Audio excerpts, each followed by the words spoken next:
2-0 win over Tottenham, which, let's be real here, isn't that big of a shocker. Yes, we've been playing poorly throughout this entire season, but any time we play Tottenham, it's almost a guaranteed win, getting all 3 points.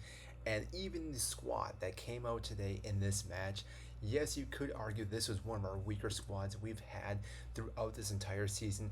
I mean, we've had so many injuries. This is the reason why we've been struggling this season. But the fact that we had all these injuries, these younger players are now starting to really show their worth. I think Pochettino is getting the best of these players, and I think there are some players that have been going under the radar this season who now I think have a possibility for having establishment for next season. But let's first talk about the game here, and then we'll talk about future for Chelsea and the rest of this season. And not only for Chelsea, but for Tottenham, because I think this is a very interesting take on both sides. So we'll talk about Tottenham in just a little bit. But this match, looking at the squad again, Gilchrist, Chalobah, Battlefield, Cucurella in the back four. This by itself was a very weak, unique, strange formation to go with these four back, but again, with all the injuries, we're almost forced to play these players. Caicedo, Gallagher, and a double pivot. Again, Enzo being out with the injury, no surprise there. Madueke, Palmer, and Mudryk and Jackson. This, I think, is starting to become the top four that we are going to see for the rest of the season, and more likely not into next season. And I hope that is the case, because what we saw in this match from Mudryk, this man has vision. If you keep watching him play, yes, I know he does make some mistakes every now and then, but the passes that he does make throughout this entire game lead to so many chances. We had such a close opportunity in that first half with Jackson. It's going in goal and just barely gets saved by Mickey, and unfortunately it pings right to Palmer, but there's no chance he has with that. But these guys are now starting to understand how to play with each other. On top of that, we're also seeing these other players like Caicedo really hold the line for these guys to continue to attack. So Mudryk onto the left side, Madueke on the right side. They're both cutting in. They're both playing these passes through ball to Jackson, who again is making wonderful runs. And on top of that, we're seeing overlapping runs from our right back and our left back. So this again is finally starting to come together, which I believe this is what Pochettino has been trying to do all season, and has just taken a very long time to get to this point. And like I said, I think the players that we have right now, again, even with the injuries, these guys right now are fighting for their spots. They're fighting for Chelsea. They're fighting for their future at this club, because right now Pochettino is going to be the manager for next season, and these players understand that. They know what's at stake, and if they can continue to play very, very well, they have the opportunity to solidify their spots in the starting 11. If you remember back in the time with Jose Mourinho, we had such great players. Now, I'm not going to say these players at the same level as those players at that time, but all these great players were, again, competing with each other, trying to one-up each other, trying to get that starting spot in the starting 11. I think a lot of these younger players right now are now starting to, again, gradually get better and better and keep challenging each other, which we've been seeing time and time again throughout this last month and a half, if not the last part of this season, which again is what we've been wanting to see. Now, that all being said, I think right now Chelsea have been on a brilliant form.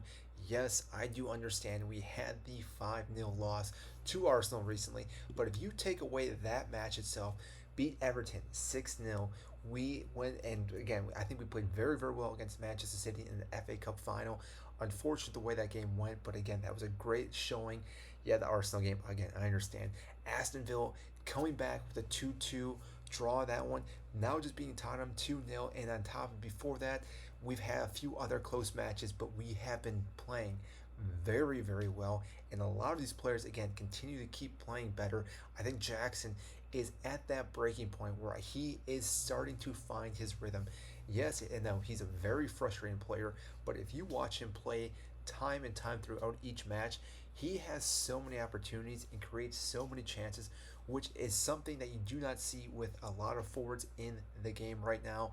He again is putting his whole energy into each and every game, and yes, sometimes it is frustrating to watch him, but if he can just tweak it just a little bit and score those goals, where again we really desperately need him to score those goals, Chelsea could be looking to go in different directions and again start rising in the Premier League table, which again is what I do want to talk about here next, is the table itself. But The fact is, this game, Chelsea looked dominant. I don't think Tottenham really stood a chance. They may have had one good opportunity, but I thought for sure that Mudryk definitely played a great game. Jackson played a great game. Palmer, Matawaki, all these guys, I think, our attacking third is fully coming together. And again, these players are really starting to gel. So we are currently right now in 8th position.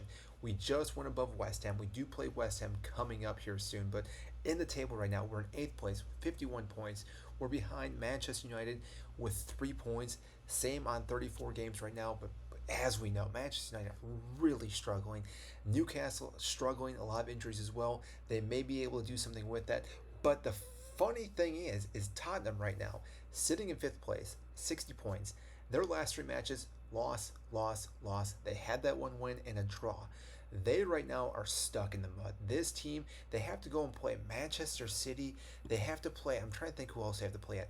Liverpool, and then Burnley and Sheffield. Yes, and Newcastle. That's the other one. So they have possibly 2 winnable games, but the way they've been playing, their high line has not been working out.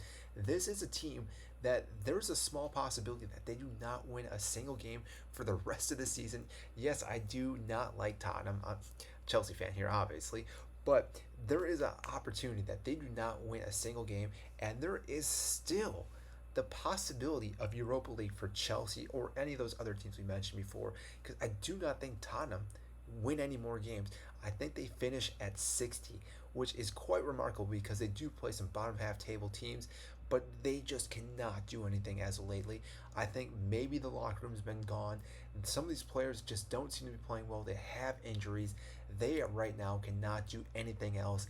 And therefore, again, I think Chelsea have a great opportunity to, again, keep moving up in the table. Like I said, we have West Ham, Nottingham Forest, Brighton, and Bournemouth. Those are our 4 games. We can easily win all 4 of those games, get 12 points, which then if we do win all 12 or get all 12 points there, that will then put us at 63 points, which also means that that would put us right by Tottenham if they do win one game. And I'm trying to think, it's Tottenham right now, their goal differential, it might be better than ours, it might not be. It is right now, but it's 7-7. That's it. So if they lose all their games -1 and we win all our games, we're going to go above that. I guarantee it.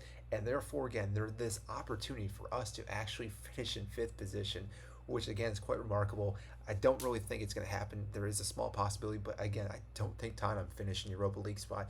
I think that might go to Newcastle, Man United, or Chelsea. I think they're the ones that are the favorites, which again is funny to say because they are 6 points behind them. But that all being said, this team right now, I think Chelsea should go out, win the rest of these matches, finish strong, take that momentum, go into the summer, get a few more players to inject into this squad, and really drive forward next season. I do believe we are finally seeing the recipe that Pochettino has been trying to deliver for us this entire season. I think it is all now fully coming out and coming together. We are looking great. We're scoring goals. Kept a clean sheet today. That is a big thing because we have been leaking goals, but the fact that we were able to keep a clean sheet this match speaks volume for the players that we have right now. And again, I think this team has a lot of potential. We made one cup final, made a semifinal. We're now looking great. I think next season is looking great for Chelsea and Chelsea fans. I think, like I said, Pochettino is getting the things right now. And I know some fans will say they still want him out. But the fact is, he did the double over Tottenham. Let's just let that sink in for a second. So if how miserable this season has been, we still beat Tottenham twice. And I will take that with a little bit of anything else what we can take from this season. But the fact that we did that, that's at least one good note from this season. So that is all I have for you today in this video. I hope you did enjoy this video. If you did, make sure to hit the like button, subscribe down below, comment what you think about Chelsea's future, what you thought about the match here. Do you think there's some things we need to change or what we can do even better for the squad? I want to know, and I'll get to those comments as quickly as I possibly can. That is it, and I will see you in our next video.